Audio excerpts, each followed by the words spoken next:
Peggy 18. People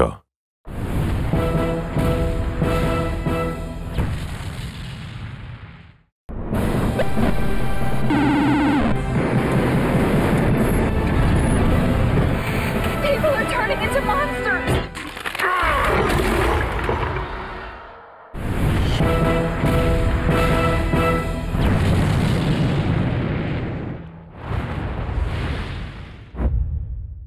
It was in 1991 that we created Duke Nukem and released it to the world as a side-scroller, and it was a huge hit. Our inspiration back then was comic books because we always felt like if you focus on the character, there's no end of stories. Duke does it his way, and his way is very entertaining. It's a wild thing. The original name for the game was actually called Heavy Metal, and the idea was to have sort of an anti-hero who was very much sort of a renegade in society and sort of, an ex-military guy who went rogue. When the original Duke got started, it was myself, Alan Blum, and another programmer, Todd Repogel. Todd Repogel and I went to school together. We grew up together in Santa Cruz.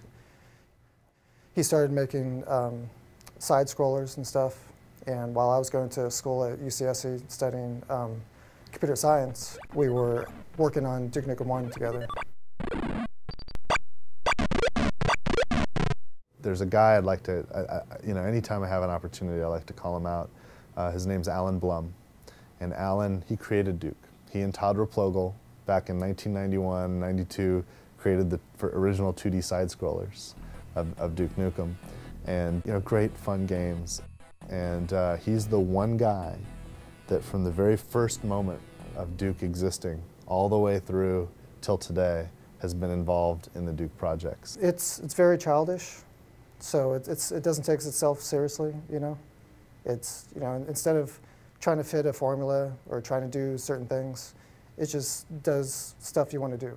Duke Nukem has always been about the character, and we were focused on that at the beginning. It was difficult to bring it out with the side-scrolling, simple technology in which we couldn't have voice work and so on. Actually, the voice started with Duke Nukem 2. At the opening cinematic, he says, "I'm back." Todd Repogel, the original Duke Nukem programmer, came to me and just asked about doing a voice because he wanted Duke Nukem to sound like, at least then anyway, sounded like a cross between McBain and Arnold Schwarzenegger. Those were my instructions, and I just said 2 words. I said, "I'm back." I am back. The original Duke that Todd and I were working on didn't really work well, and when George joined the company, he actually spent several nights kind of redesigning, and back in those days, it's like, it was EGA and very pixelated stuff, but he gave Duke his little smile and gave it the yellow haircut and everything, and kind of really made the character look the way he still looks today. What? Did you think I was gone forever? Too long. We've waited too long, frankly.